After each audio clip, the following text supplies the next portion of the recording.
Well, hello and good morning to our dear friends in Colombo, in Kandy, in Gaul, in Maharagama, I want to say. It's a sensational victory for our dear friends in Sri Lanka. Welcome back to the Grey Cricketer, brought to you by ACO, India's Tech First Insurance Company. It's the beginning of something. And Sri Lanka, the Chasing Kings, have all but ended India's tournament and hopes of anything, cricket or not. I like following this wonderful victory from Sri Lanka, how everyone's describing them as having 1 foot in the final, 1 leg in the final. They're the two that I've heard. But one leg in the final? I heard 1 leg in the final. Right. It makes me think of European legs. Yeah. Sort of women in Paris. Yeah, the shape of it. It's what else? They're basically in the final, but they're not. But they're not. But they are. But they are. And same. The reverse could be said for India, which we'll come to. Yeah, they got no legs. But this in the is final. a Sri Lanka focused channel. Now, Always has been, always will be. Could be 1 hand in the final. Yeah. 1 eyebrow in the final. Because it should be about something to do with the trophy. You should have 1 hand on. I mean, you got one hand on the trophy. Yeah, well, you can only get that in the final. If you're about to win the game, that's when you can get a hand on the trophy. You can't get a hand on the trophy before the game starts. No, you can't. No. Big ears there, the European Cup. It's a human thing. You got one YouTube video away from a final, right? With unfavourable sentiment your way, depending on how you remark on each country that's involved. My head's gone after India Pakistan. I have to say, I'm rattled looking at comments because it's kind of like you cannot. Yeah. You cannot arrange the correct amount of words and weight the attention you afford to each side perfectly for each person, editorially, appropriately. Yeah. And so I'm thinking about people in Sri Lanka watching this because they're fucking hot. Sri Lanka, they're going hot. They're fucking hot. I'm thinking about people in India who and we know when your team loses, you don't tend to watch. You know? Why would you? And sometimes you tend to. You might even take out your frustration with your team on a channel by unsubscribing, and we have 50k subscribers now. Yeah. You know, I know I did that when Australia loses, when they lost to Zimbabwe. And a lot of Indians want to talk to us about that, and then that sort of things happen overnight. Yeah. Do you go back at the Indians now? Well. So anyway, I'm just saying I'm rattled, but Sri Lanka were hot, mate. We'll get into hashtag ASKTGC a little later, but Sri Lanka have chased 174 with 1 ball to spare, 6 wickets in hand. Let's get into the first thing. MADUSHANKA absolutely rocks KOHLI. And I just want to say, that was sort of the highlight of the innings. Now, they're talking about KOHLI now. No. Well, yeah, of course. Click, click, click, click, click. That's me turning the light switch on and off. 6 times. 6 times. Walk in. Has been an even number exactly. Because that was the fucking height. Now, you are never more out than when your stumps are dismantled. That was an absolute spraying of Peg's stepmom's legs. That was rock and rolling. And I've got to say, I'm not sure it was the highlight of the innings, but it kind of was because it was that was a really bad shot. I don't know why I'm opening with this, but that was a bad shot. I'm a bit circumspect about the verb rocks there. Can you have your stumps rocked when you back away and try and hit the ball with your eyes to the fucking constellations, to the skyline like a 6-year-old. Now, I'm not saying KOHLI's a 6-year-old. He's the best bat of the generation, comfortably. AB de Villiers, maybe. Let's not go there. But yeah, or like Deepak Hooda goes the other way and it gets him behind his legs. Yeah.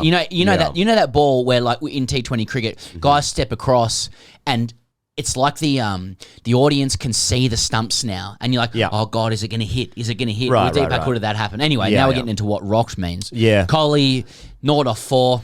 It's the old KOHLI, the new KOHLI. I don't know which one it is. Yeah, I don't know. KL Rahul again. I mean, MADUSHANKA was the star. It was a star of Sri Lanka's bowling innings, 3 for 24.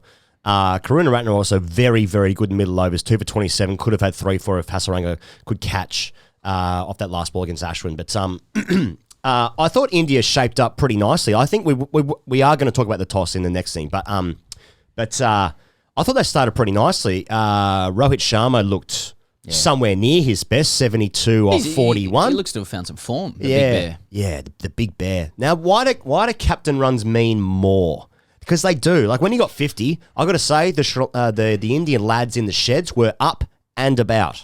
They were right behind the big bear. Bit of earnest analysis. I think that he and Dravid have tried to institute a little bit more fire and brimstone and aggression and sort of all-out attack into their batting. And I think when a captain, kind of like Stokes with the Bazball thing, like when a captain shows the way, that does matter. It's just that his mates aren't quite following quite yet. But we'll get into that assessment a bit later. But yeah, like Rohit runs are always good runs. That's true. For me. That's true. KL Rahul, pretty unlucky LBW first you up. Think he hit that? Off Teague Shannon. No. It was just a massive in-swinger. Yeah, it did. A massive in-swinger, and it just clips legs. So he's a little bit. He's down the wicket. Took him as about well. 5 minutes to make that decision. That's true. Shastri. That's true. They've only just finished the game because of that. Sky again, fast wrists. He looked really good, but then the innings sort of lagged a little bit for India. I thought when Pandya and Pant were batting 17 off 13 for both of them. It just lacked a little bit more. I mean, they finished with 173. It was all, I mean, there was 112 for 2 or something, like 110 for 2. It was all set up quite nicely. For them, then go 40 off 20, that kind of Punt shit. and Pandya coming in. If you're Sri Lanka, thinking, fuck, there's a bit of boshing coming up. And there was a bit from Punt and Pandya, but then there was the point, and I think if you go back and watch the highlights, I think Ravi Shastri is the oracle because this is good. Because if you listen to the English commentary, because when Pandya hits out to deep mid wicket, Shastri sees it before we do, and he almost kind of assumes the bodily function. I think he was playing VR. He had the VR headset on. That's right, of Pandya, because if you hear him, he just goes, ugh. Now, what was happening in that booth? Yeah, like what was happening? Some might say he was really happy with the wicket. But most likely, it is the sound a batter makes when you know you're about to when the ball's out. I didn't get it. Didn't even get it. And so he just gave himself away there, Shastri. But once Pandya went, and then India just couldn't finish off. Yeah. I noticed Pujara has come out in the hours since and said that they really do have a problem between over 6 to 15 India of putting that accelerator down. And I want to talk later about India's combinations because the combinations are wrong. But I want to. Sure. They're off. Sorry. Well, as I say, I mean, Madushanka finishes 3 for 24, but Karan Ratner I thought was excellent, just off speed. Yeah. He really got the ball into the deck, and it seemed to stifle the Indian attack. Indian batters. Let's go to the second thing. Sri Lanka, the chasing kings. Now, this is where I want to talk about the toss pairs. They've chased 184 against Bangladesh in this tournament. They chased 175 against Afghanistan. They've chased 174 here. These are incredible performances. Except we're not fucking blind, right? I mean, I am a little bit. Just one Fridays and Saturdays. I am just a bit in I don't know why I said that. I'm not a bit of a turned eye. Yeah, because it just has to be an enormous advantage. Like we've just seen this in the last couple of years. But when you watch it, there's nothing overt about like there's nothing clear and obvious why it's better to chase. Yeah, like if you close one eye, as you often do with your ailment, you can see that's a twitch.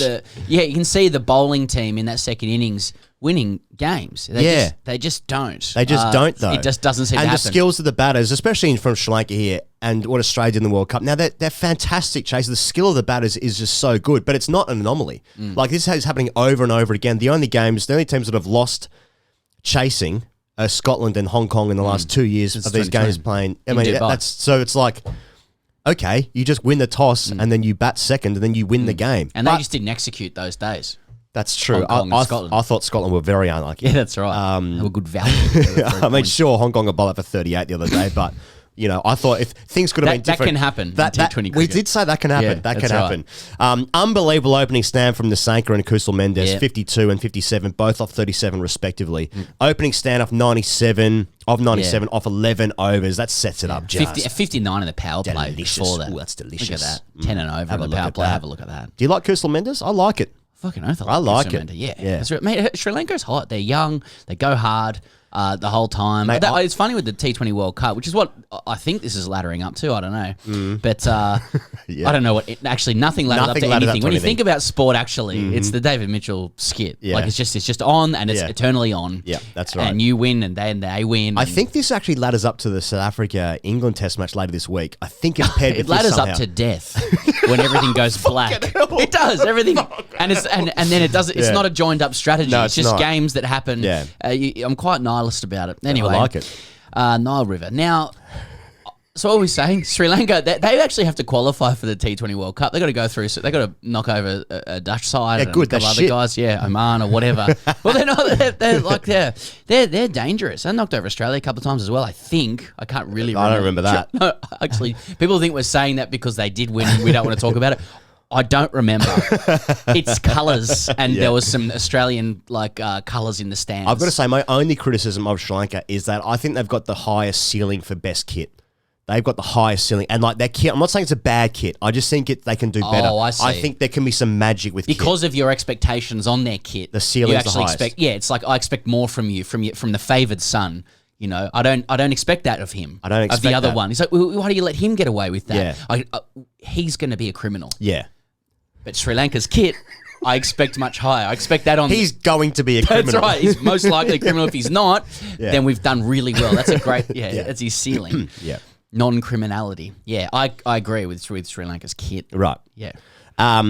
Sri Lanka then lost 4 for 13 after that opening stand. Sri Lanka got the, we're playing India. Are we going to win? Right. Kind of thing. I'm scared. Nasanka reversal of Chahar bowled really nicely in this game. Sri Lanka then got top edge sweep, then and then a couple more poles. But then Rajapaksa and Shanaka absolutely clutch. Absolutely clutch coming in. 25 of 17 for Rajapaksa, 33 of 18 for Shanaka. That's 64 off 34 balls to win the game at the death. Dubai, though. In Dubai, so that's actually a little slow. It's a little slow. Let's run a ball. Yeah. So, I mean, Rajapaksa absolutely fucking launched one off Ashwin. And he can do that. He can do that. He's a very good player. He's a I very thought good player. they have good cricketers, Sri don't they? Lanka have assembled something under Silverwood. Something's being assembled. You get that feeling. Now, they are playing a discombobulated Indian team. I'm afraid of the time spent talking about India, but there are combination issues with India. It's wrong. Sure. Do we want to get on to combination, or do you want to talk about Sri Lanka more first? Do you also... I can't think of the guy's name. He played one game in the IPL and he bowls like Malinga. He's 19 or 20 now. No. I can't think of his name. And I'm sure no one's going to let me know in the comments. But I like that they've sort of...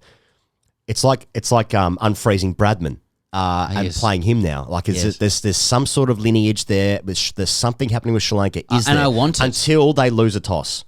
Yeah, they've only lost one game, and that's when that's the caveat with any team. Right. Arshdeep Singh. Do you want to talk about the last overs? The last over. Arshdeep Singh. His first 2 overs went for 24. Then his next the 11 over before balls is went for important. 16. Like you bowl your best bowler in the 19th. In these situations. And I thought that was a mistake, not to bowl Arshdeep, who's been bowling well at the death. We know he dropped the catch the other day or whatever, or some shit. But, anyway, but he comes on for the 20th over. His last over was a stunning over. He's defending 7. Yeah. And he fucking nearly does it. Yeah. And there's obviously some real funny pandemonium stuff at the end. Yeah. If you break it down... Pandemonium. Yeah, that's right. If you break it down... They both do need to shut the stumps to stop the run, if nothing else. Not about getting the wicket, and they both miss. And you wouldn't mind either one of hitting him. Six stumps away, Matt, over the course of 2 throws. 6 stumps, 2 players, divisible by. Everyone's got 3. You got 3 meters, 5 meters, whatever. Yeah. But it is funny. It is if funny. If you have played cricket, that's a hard throw in those circumstances. It is. If you got anyone who's play the game. If you imagine you're at club training and you get your whole club to stand around in a semicircle formation, preferably chanting or barking like dogs. Sure. Don't know why in that situation. And you stand halfway up the pitch and they roll a ball to you and say, pick it up, turn, and peg it at those 3 stumps. I reckon 30% of the club's hitting. 30% is hitting that. Mate, what about if you are drinking a bottle of Coke and you're walking down the street and there's a bin 2 meters away and you have to underarm into the bin for $10? Yep. I'm walking home empty-handed. Absolutely, most of the time. That's right. Gust of wind. Yeah. Anyway, so they're how often do you see it? They're hard. I mean, look, what about that? The best one was Michael Clark with Shane Watson. I don't know if I've ever said that to water to his face, but it's fucking funny. Third thing, India is gone. They got one leg out of the final. Yeah, that's they got the whole body. They got a fingernail. So basically, for those playing at home, if Pakistan win a toss in the next 2 games, then they'll be through. Yep. They play against Afghanistan and Sri Lanka. Afghanistan tomorrow, we'll be covering that game, and then Sri Lanka on Friday or Saturday, and then India play against Afghanistan in the last game, which they have to win by a fair bit. And I just get the feeling like they're going to absolutely fucking smash Afghanistan, like how they finished the World Cup in the UAE last year. You see them World Cup football as well, don't you? Like a team really lets their entire nation down, not qualify, then they play some also ran, and it's sort of 8-0. Yeah, they play us. Yeah. Anyway, and we've just sacked Postecoglou, who's sort of just taken Celtic to play Real Madrid. Yeah. I've seen a bit of chat, but about pressure with Rahul Dravid. I guess he's Indian coach. You lose games, then you're probably going to be under pressure. But I guess the expectations are set so high into the Kohli Shastri regime that this is a letdown. Now they're missing fucking a whole stack of players. But still, India going into a tournament against these nations, they should at least make a final. But they lost tosses. Just fight someone to win a toss. Carrying a couple of players at the moment. Like I think at the top, like KL Rahul hasn't delivered. Yeah. Virat scored some runs, but he's not a banker. No one's a banker in T20 cricket. No one is. And then there's a lot of chopping and changing. Look, it's a good time, I think, for India to be exploring these things. You'd rather do this now than in the T20 World Cup, etc. I know the Asia Cup's an important thing. I don't know. Actually, I don't know that at all. I think there's an issue with Hardik Pandya. If you play him as the fifth bowler and he's got that pressure on him to take wickets, he seems to get a bit of tap, and they concede more runs than they need to. Get him in as a six bowler, I think. They need three seamers. They're missing guys like Harshal Patel, and let's get Mo Shami in there. They need a beard. They need a bit of experience. I think they should be playing Axar Patel as well. And then you got combination issues as well. Like I was listening to Crick Buzz. This is Harsh Bogle's comment, and I think Parthiv Patel as well. They were saying, like, if you're going to play Deepak Hooda instead of Dinesh Karthik, who is a gun finisher, and not bowl Hooda, then why not just play Karthik? So like, Karthik's missed a couple of games now. Yeah. I think the broader point, though, is that like T20 cricket is such a game of cohesion and combinations and guys who can play particular roles at particular times, and India have, they have great parts, but it's just not coming together. Like their combinations are wrong. Like, you go and get some Tupperware. You've got the container. Yeah. Where's the lid? Yeah. Here's my favorite green sock. Where's the other one? Like they're like double denim at the moment, same shade. You got to change the shade a little bit, darker shade. Yeah. You know what I'm saying? Yeah. You know what I'm saying? Now, That's India, them. So I think they can fix. I think they can, but they're running out of time. Running out of time. India definitely could have a denim kit, a shade of blue. They actually could have a denim kit on field. That's what I mean. Fuck. A lot of their players hate a fashion shoot on social. Oh, absolutely sick for one. They're yeah. sick for a fashion shoot with the whole the credits rolling underneath. Yeah. That's good luck to them. Now big boys. I could see a denim kit for the World Cup and Shikhar Dhawan opening up. Yeah, that's nice. I'm sorry, KL Rahul. KL Rahul's one of my favourite players to watch, but it just ain't working out right now. If I offered you that right now, here's Shikhar Dhawan coming out in Melbourne's own Shikhar Dhawan at home. Yeah. First game Pakistan. Everything else remains the same with India, but Shikhar Dhawan's walking out in double denim. I'm sorry. I'm sorry, KL. Say less. Yeah. Hashtag AskTGC brought to you by Acco. Now, Pez, look, you would have seen a couple of... You see all the comments popping up on screen right now. Look, if you're going to bring the smoke, if you're going to shoot for the king, in this instance, the king being a couple of fucking idiots off the internet, your team's going to have to win some shit. I'm sorry. Yeah. I'm sorry. Now, I know you're 12 years old and you've just got your PC out and you're just bashing away online. Yeah. But I'm sorry. Australia now, once again, the greatest ODI team of all time, just beaten World Cup finalists New Zealand. That's right. From 3 years ago. Some would argue they won it. A lot of people would argue that. That's the nature of the internet. And what's your posture with that? Is it sort of, Australia's, because we're copping some heat. I think a lot of people are trying to drag us into some kind of banter really exchange are. of look how upset you must be at your team letting you down. And what the person reveals is that that's what they think a healthy, normal reaction is to these things. And they haven't tapped in yet to to what cricket does to you when you play a lot of grade cricket, which is to cope, you actually deaden your emotions. Things don't matter anymore. Occasionally you can pull something out or whatever, but so what's your posture? Are you kind of take that, India? I'm not. No. My posture is there's too much cricket. That's my posture. There is. Because like we've got so much stuff that everything means less. Like you want to apply. There's only 7 narratives that exist in the world. We talked about this off air yesterday. David and Goliath, redemption story, Britney Spears, etc. Oh, I thought they were like the dwarves, sleepy, grumpy. All of that, yeah, whatever. There's only 7, and like I think what you're meant to do in content creation is like you build that script and that narrative for the Asia Cup, and have your winners and your losers. But I got to be honest, like I'm just like. Pakistan, Sri Lanka have just played the better cricket. Played a bit of better cricket. Maybe the side's a bit more cohesive at the moment. India, good players, might get it together. Any danger? It's not danger of a W? But it's not as it doesn't. You're not selling that to Netflix, are you? A couple of just didn't execute on the day. Rahul back in the gym. Yeah. Squats. But what I'll do, Pez, is I'll make the clickbaity title as possible with a thumbnail. Yeah. Click, click, click. See you later. Yeah. I realised that would have been a nice point to finish. But how many subs we got after this, you reckon? 50?